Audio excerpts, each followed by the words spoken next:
Hello, it's the third most annoying person on the internet. How are you? We have the fourth most annoying person on the internet in here as well. Oh, there he is. He's there.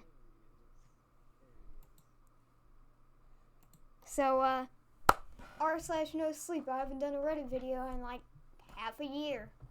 Mainly because I couldn't find any good ones. And I'm starting to get into the scary stuff recently, so that's cool. Yeah, so let's go ahead and do it. r/nosleep. Awesome. These are super long, so let's go ahead and start it. Yeah, I was gonna do it anyway. Yeah, I'm just sharing my screen. My friend's life seems perfect on Instagram. I found out it isn't so perfect after all. My friend Callie has the perfect life. I mean, look at this stuff posted on Instagram a week ago. John made me an impromptu campfire in our backyard tonight. We ate s'mores, stargazed, and fell asleep. I'm so blessed. #happily ever after. And underneath, a beautiful photo of Callie, John, and their 2 kids lit by a campfire. The kids were smiling and well dressed. He was handsome as always, smiling. A shadow of stubble along his jaw. She had a full face of makeup, a cute dress. I mean, really, do other moms have time for that? Because I sure as heck don't have time to put on makeup. I barely even have time to go to the bathroom. Okay, maybe I was a little jealous, but I mean, come on. She was beautiful. Her husband was some hotshot doctor. Their kids were perfectly behaved playgroup. I was a total disaster compared to them. The next day there was another update. Even on my bad days, John is my sunshine. Today he made dinner, my favorite. #eggs Benedict. And he tells me I'm beautiful even when I'm not wearing makeup. #love my hubby. Didn't know that was weird.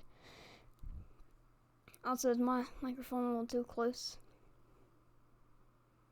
Oh, this. So you're trying to act like chills for a minute? No. I don't want to go. Even on my bad days, John is my son. I don't want to go full on energetic. Let's go ahead and continue. Underneath another perfect photo, although this one was even worse, trying to look imperfect, down to earth. She was clearly wearing makeup, but natural enough that I couldn't argue her on it. I could make out the caked layers of foundation around her left eye, more than really seemed necessary. I wonder if she's got super dark circles under her eye, or, a huge pimple.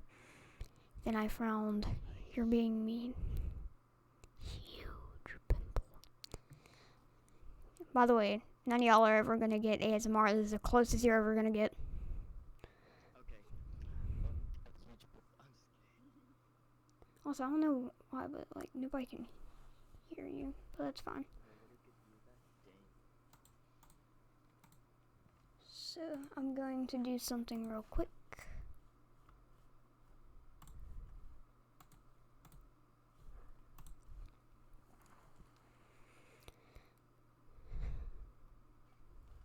Then I frowned. You're being mean. Of course, she has embarrassing imperfections. So do you. So does everyone. But I couldn't help but be jealous. Every day of parenting my 2 kids, I felt like I was spinning out of control, barely keeping it together. Only one diaper blowout, or 3 injured from going insane. This woman, she was actually enjoying motherhood. What the frick? Look at this woman. I complained to my husband one night. She just posted a new photo. Her kids in a little fort John had built them in their finished basement. My husband is so talented. He built this fort for them in one day. It's absolutely #perfect and #magical. Look at the little doors. Oh my god. Nice fort, my husband said, through a mouthful of Doritos. Why would he be eating Doritos? Okay. Dude, he's vibing. He's fun. Do they sell those on Amazon? No, he built it. That's awesome. I narrowed my eyes at him. How do they have time to do stuff like that. It's ridiculous. We're barely staying alive here. Nannies, he said, shoving more chips in his mouth.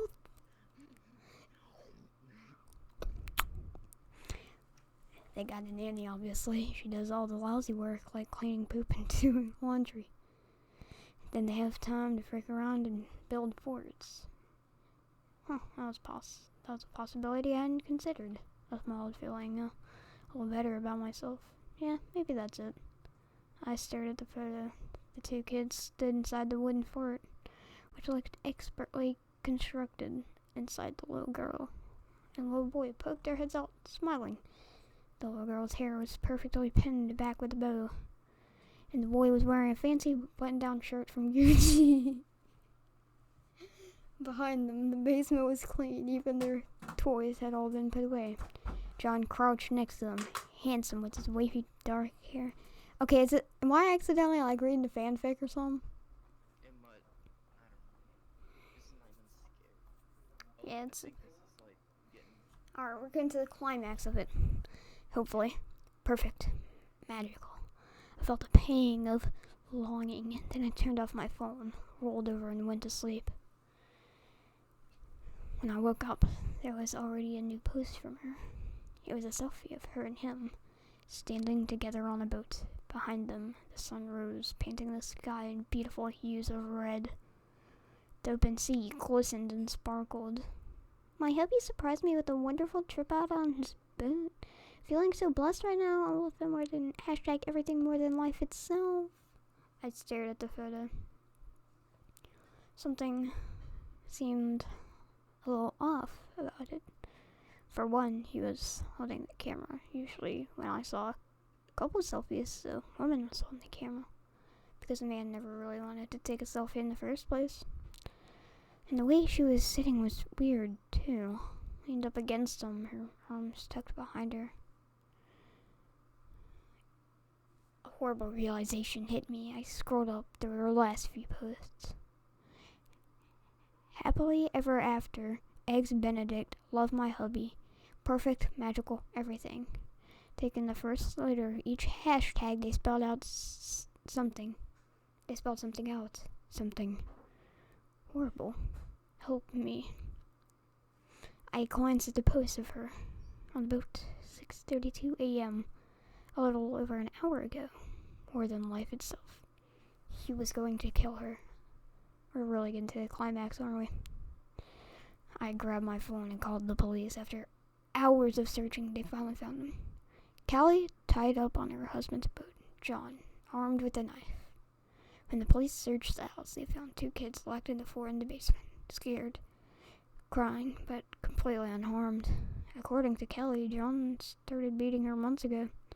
He gave her a black eye, then a few days later took her on his boat, planning to throw her in the water, never to be seen again.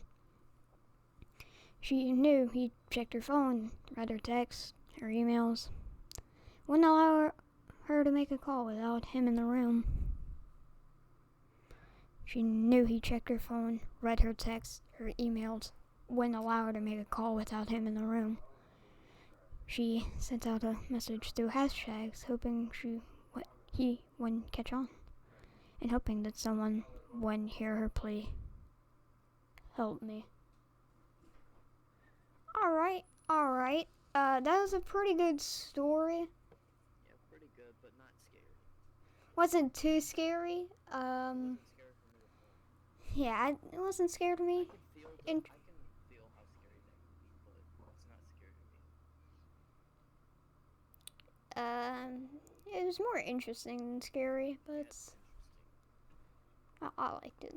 More interesting than a freaking school essay. I was about to ask, do y'all got a school essay, but then I realized.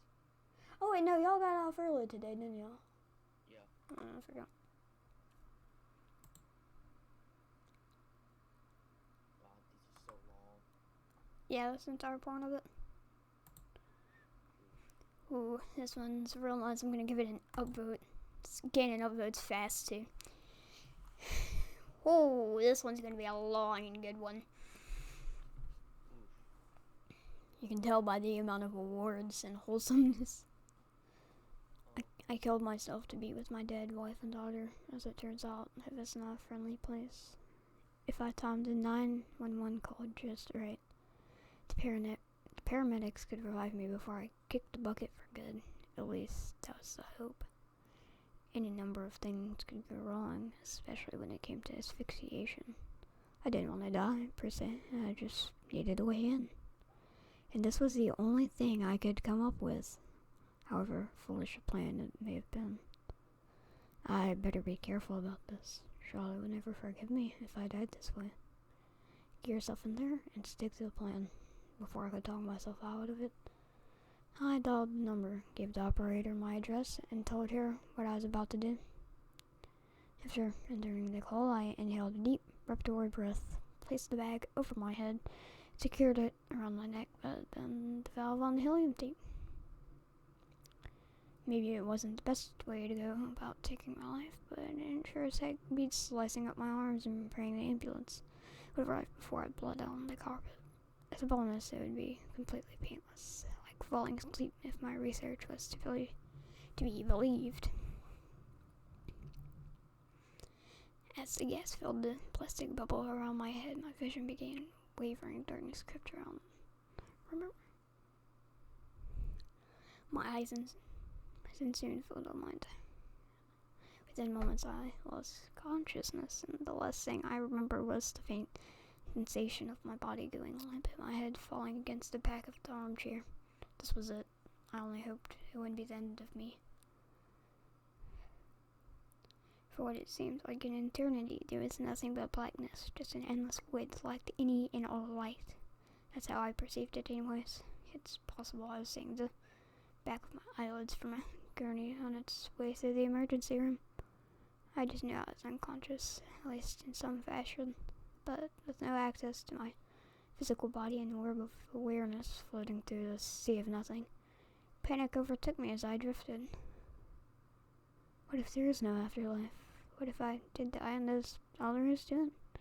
Am I doomed to remain this way forever? These worries were soon put to rest by a dim, white light visible in the distance. It grew larger in size as the moments passed, indicating that it was getting closer, or that I was getting closer to it. Before long, it enveloped me, bringing with it a soothing warmth, the likes of which I had never felt before. The feeling subsided almost as quickly as it came, and the light dissipated, revealing my new surroundings. I was in a white room with a single door on one of its walls. Not white, really, I suppose. Blank is a better word for it. Like a brightness with no color, it seemed to breathe as well. The walls, the floor, they only expanded and contracted as translucent waves of glowing energy resonated throughout. The only dissonance was the view above. No roof or ceiling. Where am I? Oh God. No roof or ceiling, just pitch black as far as the eye could see. Seeing as the door was my only viable means of progressing, I gathered my wits and approached it. To my surprise, before I could even reach for the handle, it opened and a man stepped out from within. Hello, Jack. He was an older gentleman, late 50s, gray hair and a mustache. How do you know me? I asked, alarmed by his arrival. He snickered a bit, but before replying, Oh, Jack, I've known you for quite some time, and I know exactly why you're here. He snapped his fingers, and they appeared on either side of him, my wife and daughter. Charlotte, Leslie. I took a step forward, but the man put out his hand to stop me. They can't hear you, Jack. They are shells of their former selves. I wasn't quite following. What the heck is going on here? How do you know me? What have you done to my wife and daughter? You're a lucky man, Jack. I'm going to tell you everything. Secrets no mortal was ever meant to know. He leaned it a bit before divulging his truths. Your kind calls us guardian angels, but we don't protect you. We just observe and make sure things go according to plan. You are the three I've been assigned to since Leslie's birth. It used to be one per human, but there are less of us now than ever before. Now it's one to a family. confusion washed over me as my mouth opened, but no words came out in response. In truth, I didn't know what to say. And if you haven't guessed by now, it's what you humans so lovingly refer to as heaven. The afterlife, if you will, an assortment of rooms, each with their own deceased. It's a glorified museum of souls, really.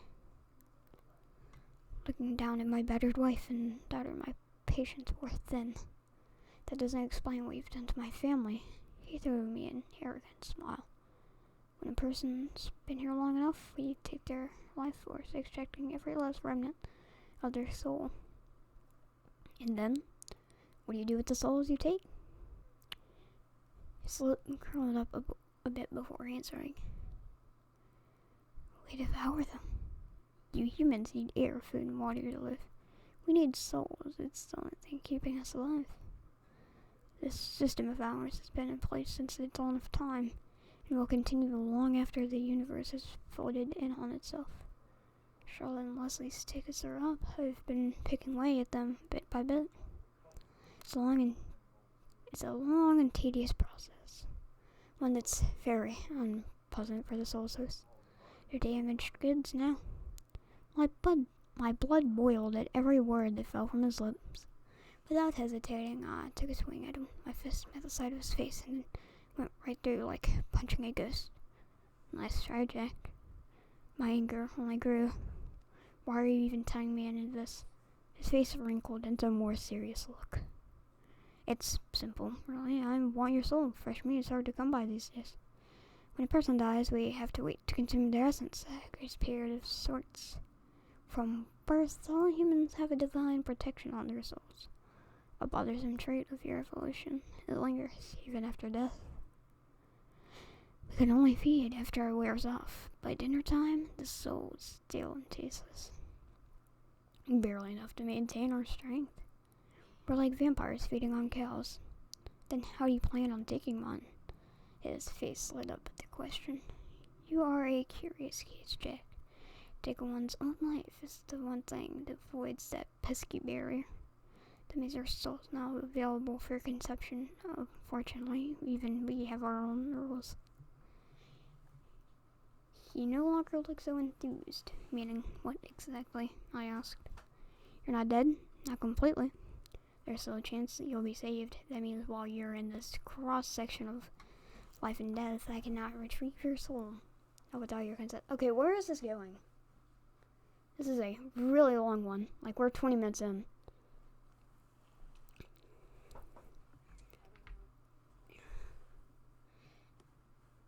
He couldn't touch me, not without my permission. That one fact that gave me hope that the current could still shift in my favor. It was something I could potentially use to my advantage. So what is this then? You want me to just hand it over? Why on earth would I ever agree to that? He smiled and looked down at Leslie and Charlotte. These are, what's the phrase, my bargaining chips? My eyes widened and my heart sank. I was undoubtedly fearful for their safety and all of this. Whatever he was up to, he certainly had my attention now.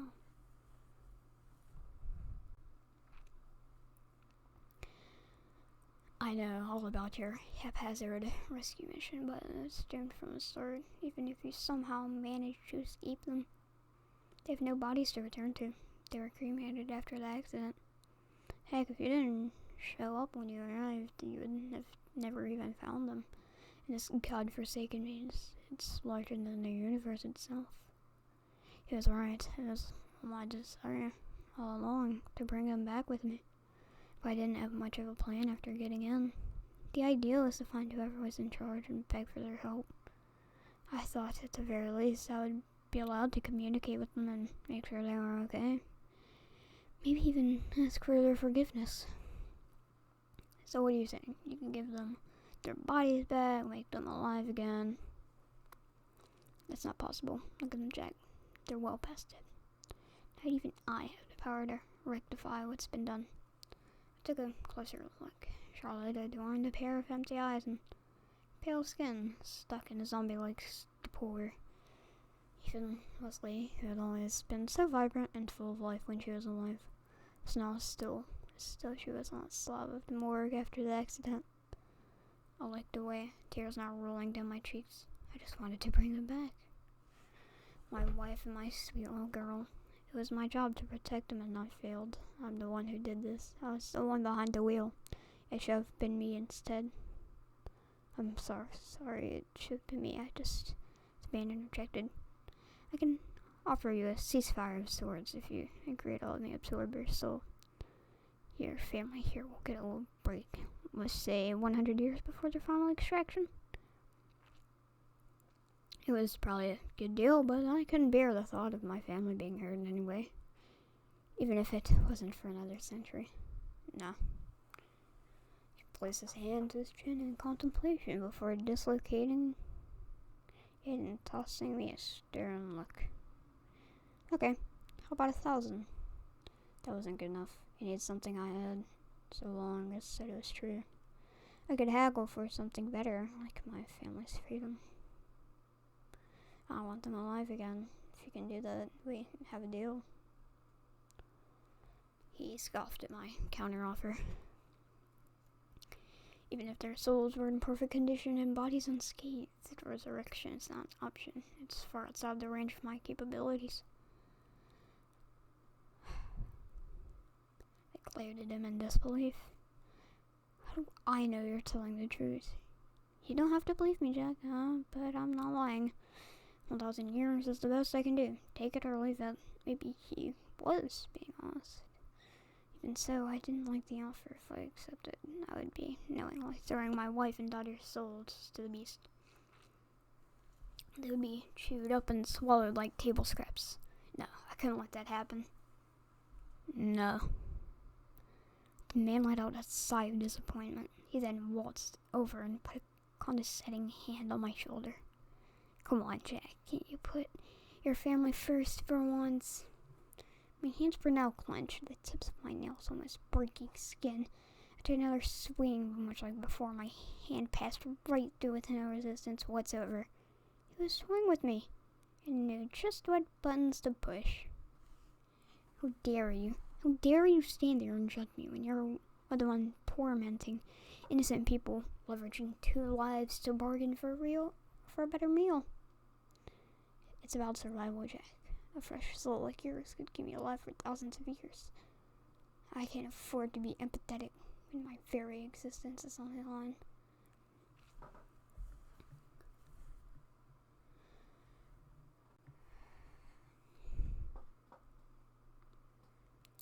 I stood silent for a moment, thinking it over. I like you, Jack. I really do. This could be beneficial for the both of us. Here, let me show you. The man placed a hand on my forehead. In an instant, the room faded, and I was transported into my car, driving down the back roads of our old neighborhood, Charlotte and Leslie in the back seat.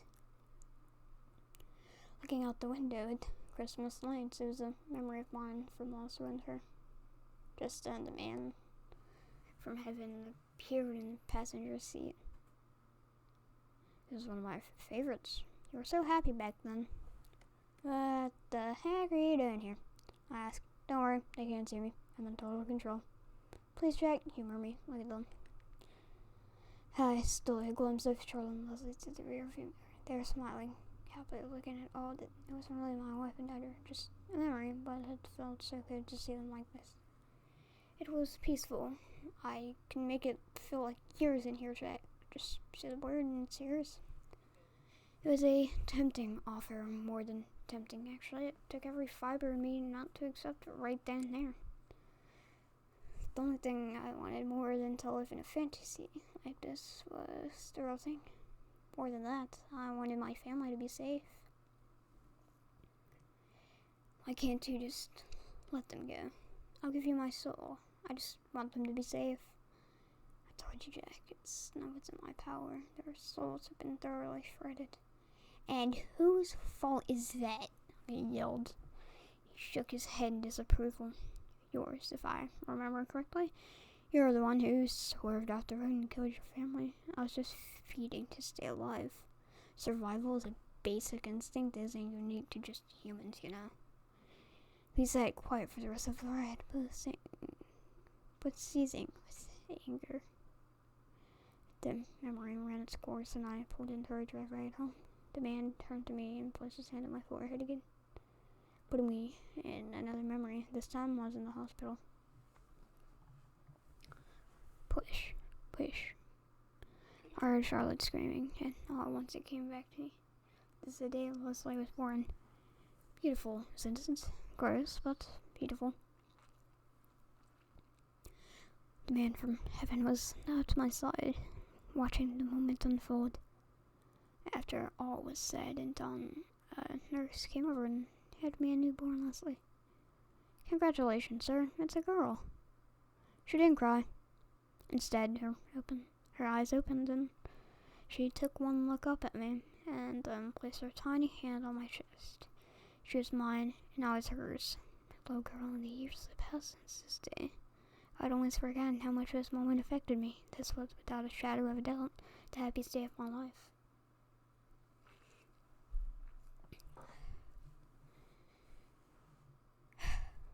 A man from heaven placed a hand on my back and offered me a smile. Congratulations, Jack. I looked down at Leslie, but she was gone, and looking up, the whole room was now empty. The doctors, nurses, their staff, a life had vanished from the hospital. There was just me, the man, in a harrowing silence. He sat down on the hospital bed where I had just given birth. These precious moments are all you have left now. You should take them while you still can. A single tear fell from my face. It started happy, falling down my cheek at the sight of my daughter. So precious and loving. It ended sad when she disappeared, grazing my chin and hitting the floor with a heartbreaking splash. It reminded me of the day she was taken from me.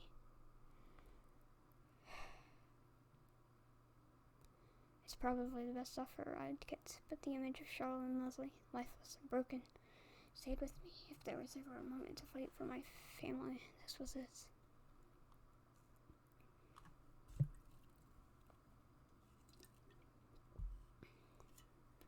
They're my wife and daughter, and I'm yours.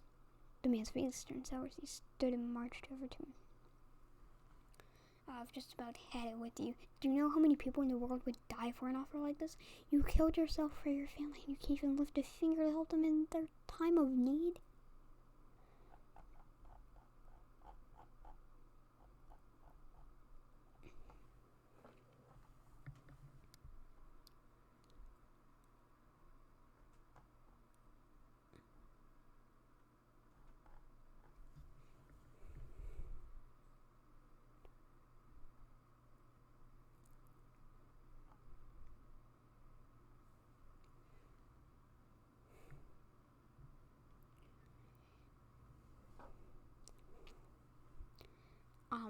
Helping them is simple. You need my soul, and I need their safety. Not for a finite period of time, and not here, down there on Earth, far away from things like you. Figure out how to make it happen, or no deal. His lips contorted into a mad grin. You know what? I have a better idea. He placed his hand on my forehead, and once more transported us to another memory. This one was all too familiar. No, it can't be. Charlotte was in the passenger seat. Through the rear view mirror, I saw the man sitting in the back, next to Leslie. Oh yes, Jack. It can. This is the night you killed your family. I immediately attempted to stop the car, but my body's movements were out of my control. No, you can't do this. Of course I can. I'll pipe down. I'm trying to watch the show. Eventually, I swerved and we crashed into that dang tree, that cold pillar of wood whose image screams echoed all around, before giving way to the shattering of glass and the loud crunch of deforming metal. The abrupt silence that followed was sickening, just as I had on the day in question. I craned my neck back and saw Leslie, covered in blood and shrapnel. Charlotte was even worse. Her airbag failed to go off, so she ricocheted off the windshield, breaking her neck. Her head was hunched over, bent farther back than I thought humanly possible. Shortly after Witnessing the aftermath, I passed out and the horror continued. I woke in the car at the same moment as before. Charlotte was next to me and Leslie was in the back seat next to that twisted angel and his piercing smile. So what'll it be, Jack? Take my offer and we'll relieve this crash indefinitely, or even if the paramedics revive you down there on Earth. I can make this feel like a lifetime or more. You can have 1,000 years of peace for your wife and daughter, or 1,000 years of this. Can your fragile mind even handle that? Let's find out. The car swerved, my daughter screamed, and I found my died, then started all again. Come on, Jack, just say, yes, it's that simple. Give me your soul. No, I had to fight for them. They were worth anguish. Save them, and you can have it. Alright, Jack, have it your way. Swerve, screams, tree, death. It kept happening, an endless loop of torture. I must have experienced it over 50 times without pause. I wasn't sure I could hold out much longer. I have to hand it to you, Jack. You have a formidable will on your side. Still, you'll be crushed beneath the weight. It's just a matter of time. It must have been the 100th crash or so. It took me that long to notice it. I must have repressed the memory, or maybe I was knocked loose in the crash. But on this particular replay of events, out of the corner of my eye, I catch a glimpse of what it was I was swerving to avoid. Alright, we're getting to the scariest bit. Shane, you still there? Shane? Dang, I've been reading this for 30 minutes. Well, Shane died. I'll drink a little bit of my root beer, and I'll continue reading.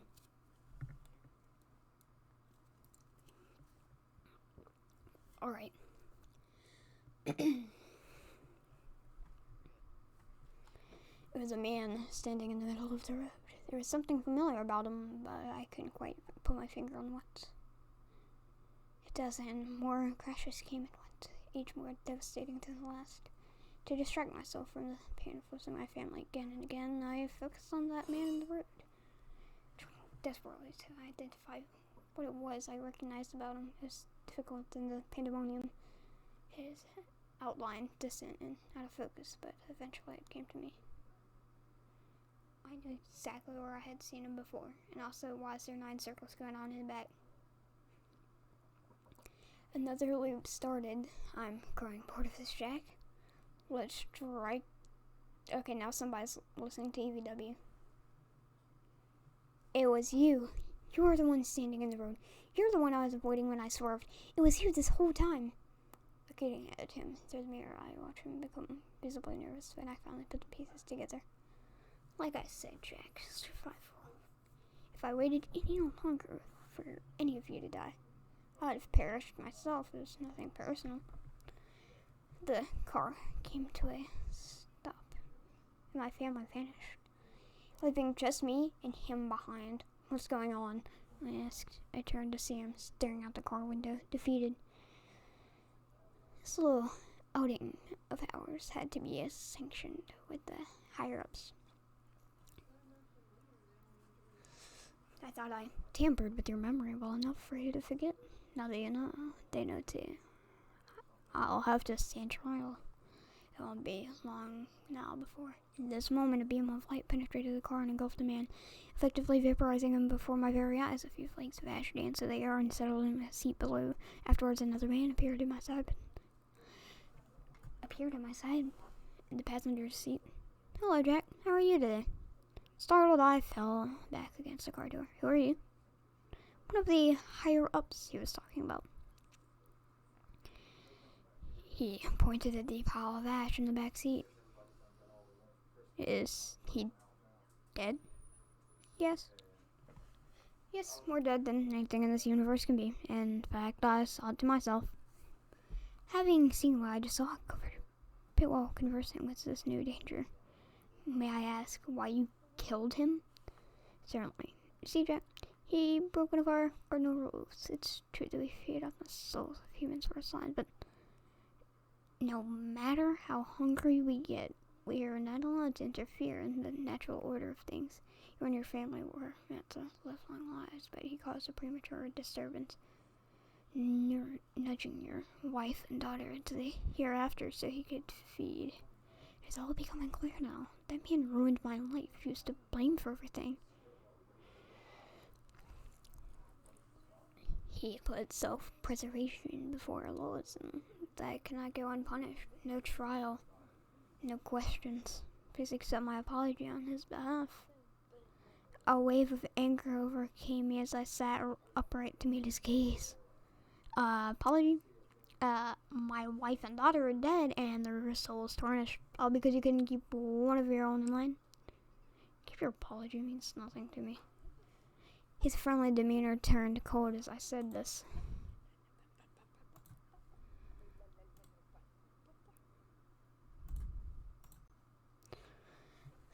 Apology? Oh wait, no, I just said it.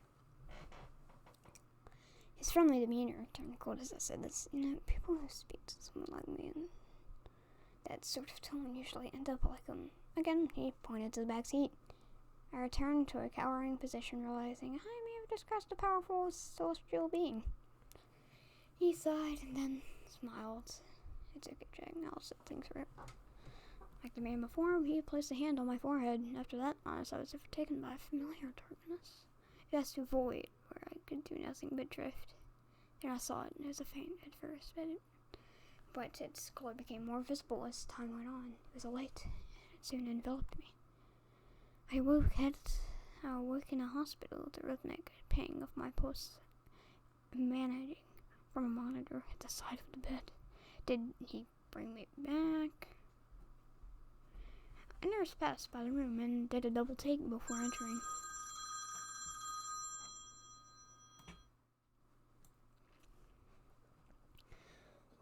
Oh my gosh, you're awake. She danced over to my IV and replaced the fluids while checking my vitals on the monitor. How long was I out? Oh, about 3 days or so. Only 3 days? It felt a whole lot longer. You're going to be on suicide watch after that stunt you just pulled. Just to forewarn you. It beats being dead, I guess. You've got that right, mister. I hadn't fully gathered my composure yet, but the nurse's next words woke me right up.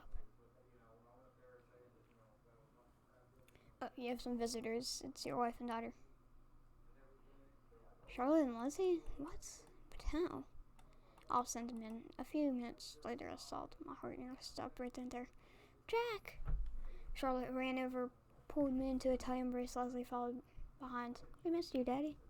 I don't have words for how I felt. They were back. My family in my arms again.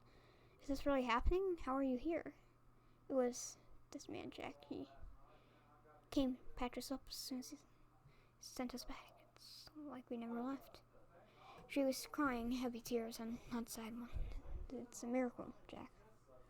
I took them in my arms and cried too. An enormous smile stretched across my face. This was now the happiest day of my life. I finally had my girls back, and I wouldn't let anyone or anything take them back ever away again. Whenever that day does come and we have to move on to the next world, I will be prepared.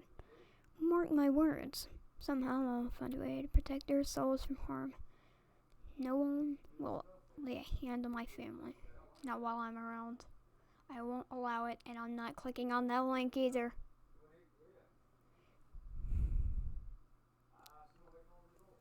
That was an incredible read. Holy crap. I love this one. Like, this is insanely long.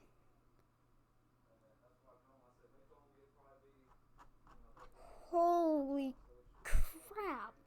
That was a super long one. I don't know how I did that. Anyway, I hope you guys have enjoyed this 40-minute long video. This was that was a treat. Holy crap.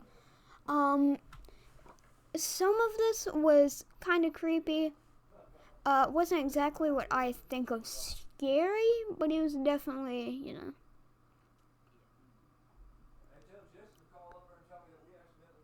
So, yeah. Hope you guys have all enjoyed. This is a 40-minute long video. Couldn't hear Shane through the entire video because why wouldn't you be able to? OBS decided to be a little crappy. And, bye.